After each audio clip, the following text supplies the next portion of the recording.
नमस्कार मित्रों। भारत के मध्य हिमालयी राज्य उत्तराखंड की ग्रीष्मकालीन राजधानी गैरसैंण भराड़ीसैंण में आपका हार्दिक अभिनंदन है। मित्रों, आज उत्तराखंड के बारे में विशेष समीक्षा करने जा रहा हूं, क्योंकि लोकसभा चुनाव बिल्कुल समीप है, घोषणाएं हो चुकी हैं और जो जनप्रतिनिधि हैं वे सारे सक्रिय हो गए हैं, राजनीतिक पार्टियां सक्रिय हो गई हैं। साथ साथ आचार संहिता भी आ गई है। इस प्रकार से अब हम यह कह सकते हैं कि जो प्रजातंत्र का महाकुंभ होने जा रहा है, भारत के भाग्य का जो निर्धारण यहाँ की जनता करेगी कि वे आगे क्या चाहते हैं और क्या उनकी इच्छा है। आप इसका ध्यान रखें, मैं किसी राजनीतिक पार्टी का प्रवक्ता नहीं हूँ, लेकिन ज़मीनी सच से विशेषकर अपने गृह राज्य उत्तराखंड के बारे में आपको अवगत कराता रहता हूँ। यह बिल्कुल झूठ नहीं है, बिल्कुल सत्य है, क्योंकि मैं ग्राउंड लेवल पर जो ग्राउंड जीरो बोलते जिसको, जो मीडिया की भाषा में गांव-गांव में जा कर के, घर घर में जा कर के जनमत का आंकलन और विश्लेषण करता हूं और अपने अनुभवों के आधार पर उत्तराखंड के भविष्य के बारे में सोचने के लिए मजबूर हो जाता हूं। वही बात दूसरों को शेयर करता हूं, आपको भी शेयर कर रहा हूं। तो आप ध्यान से पूरा वीडियो सुनिए। और उत्तराखंड में ये जो आंदोलन होते हैं या अनेकानेक जनमत को प्रभावित करने के लिए मजमे होते हैं, संगठन आते हैं चुनाव से पहले, वे बिल्कुल सोए रहते हैं। बिल्कुल पिछले जो आपने आंकड़े देखो तो बहुत कम जो संगठन आगे आए हैं अपने अस्तित्व को दिखाने के लिए कि हम जिंदा हैं, उसके बाद वे सो जाते हैं। यही बात भारत के अन्य राज्यों में भी होता है। यह राज्य पलायन की मार को झेल रहा है। मैं गांव में हूं और गांव से यहाँ की जो ज़मीनी सच आपको बताने का प्रयास कर रहा हूं। अब लोकसभा जो चुनाव हैं उससे पहले प्रचार प्रसार की बात छोड़िए, लेकिन आने वाला समय क्या डिसाइड करेगा उत्तराखंड के भविष्य को। अगर कौन सी पार्टी, कौन सी विचारधारा आगे आती है और वह उत्तराखंड को आगे ले जाती है या पीछे ले जाती है, या इसका डिक्लाइन फिर शुरू हो जाता है, या यहाँ की डेमोग्राफी तेज़ी से बदली हो जाती है, इस पर मैं चर्चा करूँगा। आप ध्यान से सुनिए। राजनीतिक पार्टियों ने अपने हिसाब से अपने उम्मीदवार खड़े किए हैं। वे उनकी सोच है, उनकी विचारधारा है। उसमें जो छुट्टे भैये नेता हों या खुमचे में बैठे हुए भाई लोग हों या खेत खलियान में जो लोग काम कर रहे हैं, उनके आपस में भी जो है बातें ज़ोरों पर है कि किसको टिकट मिला, किसको मिलना चाहिए था, किसको नहीं मिलना चाहिए था। वे अपने खेत खलियान में और अपने छोटे मोटे खुमचों में बात को डिसाइड करते हैं। याद रखना, यही बातचीत पब्लिक ओपिनियन को बदली करती है और उसी हिसाब से रुझान आते हैं चुनाव के। लेकिन अगर राष्ट्र की दृष्टि से आप देखते हैं उत्तराखंड में, तो किस प्रकार की विचारधाराओं को यहाँ पर लाया जाना चाहिए और किस प्रकार से उत्तराखंड को बचाया जा सकता है। स्पष्ट है, धारा 370 जम्मू एंड कश्मीर से हटाई गई, उसका विरोध किया गया। चाहे वहाँ की राजनीतिक पार्टियों ने किया हो, चाहे भारत में दूसरे राजनीतिक दलों ने किया हो, और चाहे कांग्रेस पार्टी ने किया हो कि हम इसको धारा 370 को दोबारा वापस लाएंगे। तो धारा 370 को वापस लाने के पीछे क्या मंशा है, क्या सोच है, क्या विचारधारा है, क्या उनके मैनिफेस्टो में है। आज भी उनके मैनिफेस्टो में वो चीज़ है कि हम धारा 370 वापस लाएंगे। उत्तराखंड में जिस प्रकार से, ये ज़मीनी सच है, उत्तराखंड में जिस प्रकार से यहाँ पर बाहरी आए हुए बांग्लादेशी रोहिंग्याओं को बसाया गया, हल्द्वानी जैसे दंगे कराए गए, या किस आधार पर क्यों दंगे हुए, क्यों कट्टरपंथ फैलाया गया, क्यों मज़ारों का अधिक बनना शुरू हुआ, क्यों इन विषयों को संज्ञान में नहीं लिया गया, क्या पुलिस प्रशासन उस समय सोए हुए थे? ये सारे सवाल हैं। ये सवाल झकझोर करेंगे कांग्रेस को भी, बीजेपी को भी।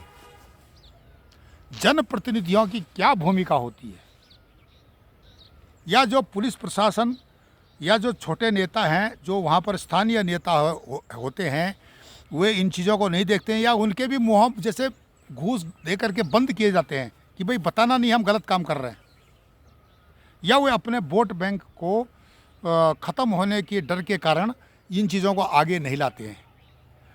तो इसका स्पष्ट बात यह निकलती है कि कुर्सी का चक्कर अधिक है, राष्ट्र का चक्कर नहीं है। अगर राष्ट्र का चक्कर होता तो ये बातें नहीं होती।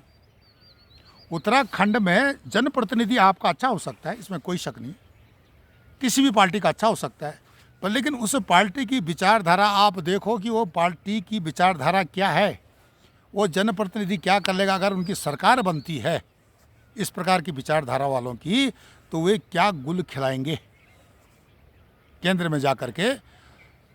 तो वो लोग जो कि जिहादियों से तंग हैं उत्तराखंड में, यहाँ पर जो भी प्रक्रियाएं, जो गतिविधियाँ हो रही हैं, उनकी जड़ें जमाई जा रही हैं, जमाने का प्रयास हो रहा है, वोट बैंक को ताक में रख कर के अगर उनकी जड़ें आप उखाड़ना चाहते हैं तो ऐसी पार्टियों को बिल्कुल वोट न दें। मैं हाथ जोड़कर बोलता हूँ आपको, क्योंकि इससे देश की बर्बादी होगी। क्यों? वे कैंडिडेट भी वही हैं जो हमारे लोग हैं, हमारी विचारधारा थी, हमारी विचारधारा को उन्होंने आगे बढ़ाया, लेकिन नाजायज़ फ़ायदा उठाया, सेकुलरिज्म को कॉन्स्टिट्यूशन के अंदर डाल दिया।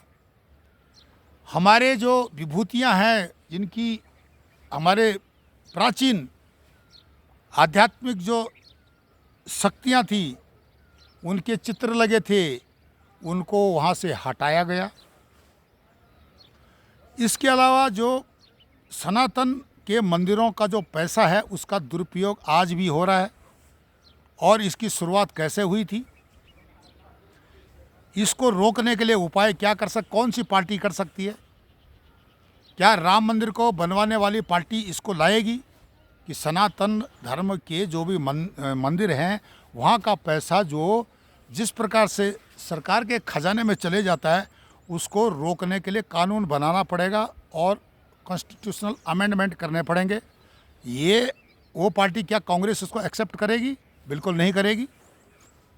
क्या धारा 370 को यथावत करने के लिए कांग्रेस समर्थन करेगी? नहीं, वो बोले हम इसको विड्रॉ करेंगे, सीए को विड्रॉ करेंगे।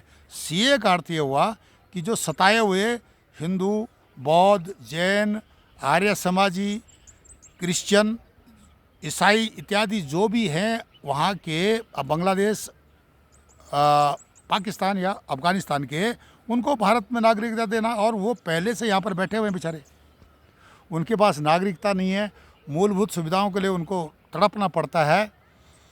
तो इस प्रकार से अगर इस मानवाधिकारों को देखते हुए भारत की सरकार ने यह कदम लिया है, तो इसका स्वागत होना चाहिए। सीए का विरोध क्यों हो रहा है? सीए को पलट देंगे, ये सारी बातें अगर जो पार्टियां करती हैं तो वे फिर दोबारा मजार भी बना सकती, जो मजारें तोड़ी गई हैं। वे उन जिहादी तत्वों को दोबारा इस्टेब्लिश करेंगी जो यहाँ पर फेरी जिहाद, कबाड़ जिहाद, जो व्यापार जिहाद, लव जिहाद, भूमि जिहाद के तहत काम कर रहे हैं। गजवा हिंद के सिपाही हैं, उनको पैसा मिलता हवाला से, तब जाके इस्टेब्लिश्ड हैं। और इसके लिए हम जो उत्तराखंड के लोग हैं बराबर के भागीदार हैं उनको यहाँ पर लाने के लिए, क्योंकि हमने उन लोगों का विरोध नहीं किया जो कि इन जिहादियों को अपना मकान किराए पर देते हैं, इनको सह देते हैं, इनको प्यार देते हैं। यहाँ तक कि उत्तराखंड के जो स्थानीय मुसलमान हैं, वे भाई हमारी संस्कृति से जुड़े हुए हैं, चाहे गढ़वाली हों, कुमायूनी हों, जौनसारी हों, उन्होंने सम्मान किया है सनातन संस्कृति का। और इतने वर्ष हो गए, इनके बीच में कभी कोई बात नहीं हुई, बहुत प्यार से रहे। लेकिन जब से ये जिहादी तत्व बाहर से आए, बांग्लादेशी रोहिंग्या, इनको भारत की नागरिकता का सर्टिफिकेट मुलायम सिंह ने दे दिया आधार कार्ड बना करके, उसके बाद यहाँ पर जिहाद की स्थिति पैदा होगी। इसको जिहाद को ख़त्म करने के लिए क्या कांग्रेस पार्टी बात करेगी? अगर यह काम जो पार्टी कर सकती है उसको बोलो, उससे बुलवाओ स्टेज पे कि हम ये काम करेंगे, हम 4 धाम मुक्त करेंगे जिहादियों से, जिहादी तत्वों से, हम 5 प्रयाग मुक्त करेंगे जिहादी तत्वों से, हम 5 बद्री, 5 केदार, हरिद्वार जो हमारे धार्मिक स्थल हैं उनको जिहादियों से मुक्त करेंगे, इनसे स्टेज पर बुलवाइए आप, तो आप अपनी संस्कृति का संवर्धन करोगे।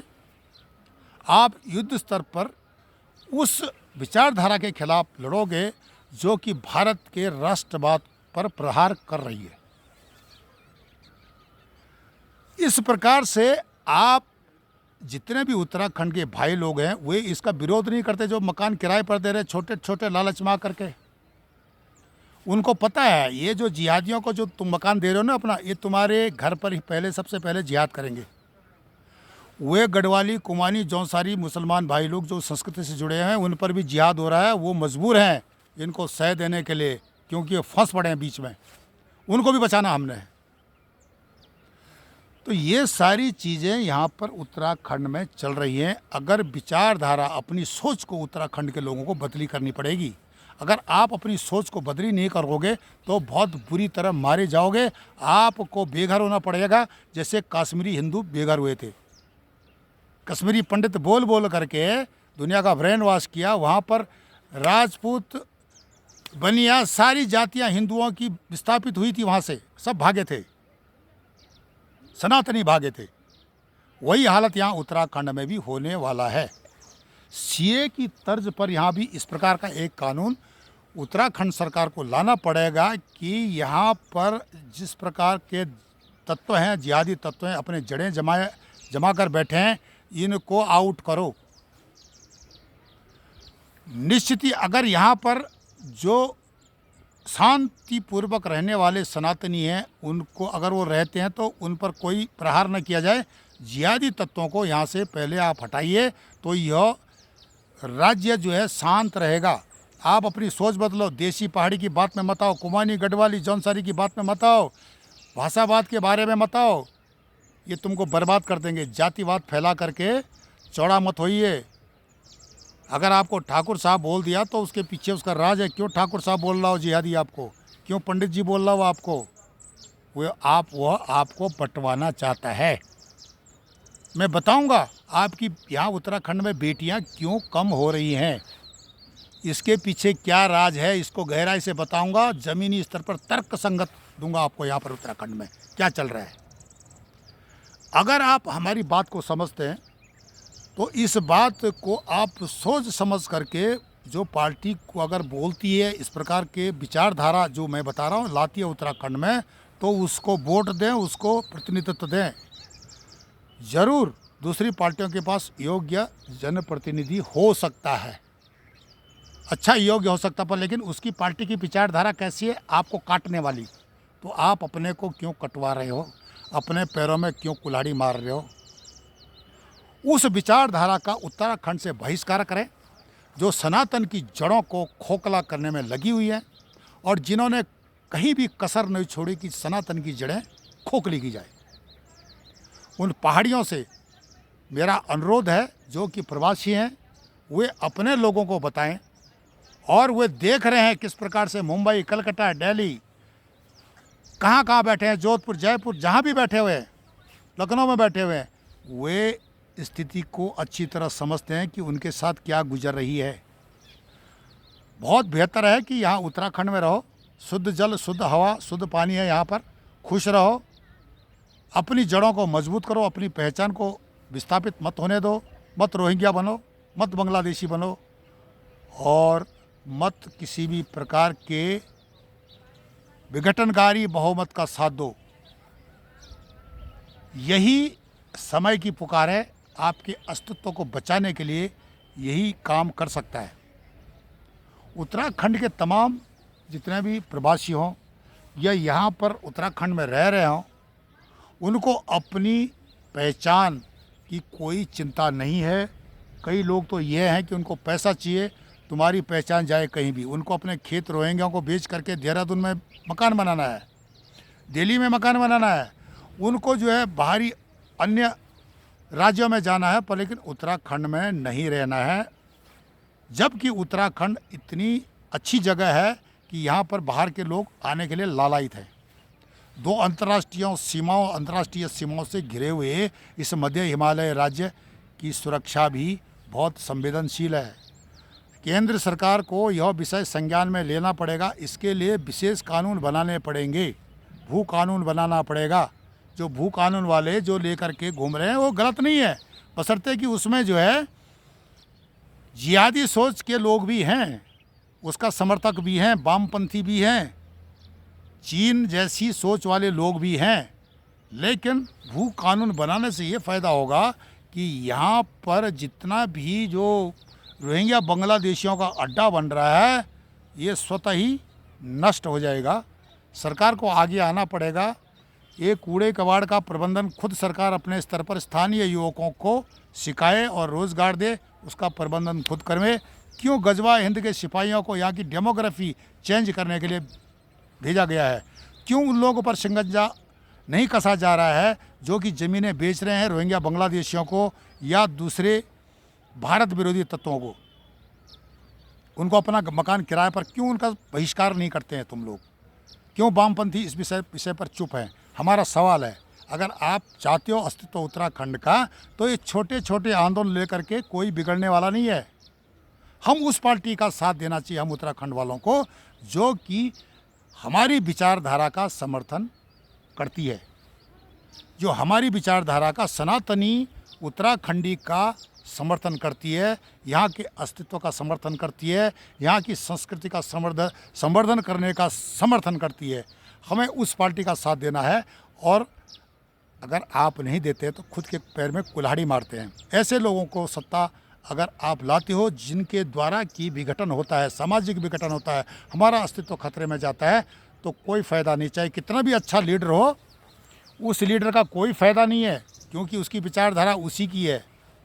जो मैं बता रहा हूँ कि भारत विरोधी, उत्तराखंड विरोधी उसकी विचारधारा है। वो लच्छेदार भाषण दे सकता है, पर लेकिन काम वही करेगा जो कि आपको नुकसान देगा। यह बात इसलिए बताई गई है क्योंकि अभी तक किसी भी राजनीतिक पार्टी ने, संगठन ने जो भू कानून की लड़ाई लड़ रहे हैं, उन्होंने इस लड़ाई को तो लड़ा नहीं है कि यहाँ पर जो किराए पर दे रहे हैं रोहिंग्या बांग्लादेशियों को, इसका बहिष्कार क्यों नहीं हो रहा है? उनको ज़मीनें बेचने वालों का बहिष्कार क्यों नहीं हो रहा है? इस विषय को संज्ञान में लेना ही पड़ेगा। उत्तराखंड के तमाम लोगों को मैदान में उतरना पड़ेगा इस विषय को लेकर के। उत्तराखंड की संस्कृति, सभ्यता का, प्राचीन महाभारत कालीन सभ्यता का संवर्धन करना ही पड़ेगा। अगर आप नहीं करते हो तो आपका डिक्लाइन, जिसको पतन निश्चित है, कोई नहीं रोक सकता है। आप हमारे चैनल ई-गैरसैंण को लाइक करें, सब्सक्राइब करें, कमेंट्स करें और शेयर करें। मेरा नाम बार बार पूछते मैं भूल जाता हूँ। मेरा नाम मदन मोहन ढोंडियाल है और मैं उत्तराखंड की ग्रीष्मकालीन राजधानी गैरसैंण से आपको विषय का विश्लेषण कर रहा हूँ। नमस्कार, धन्यवाद।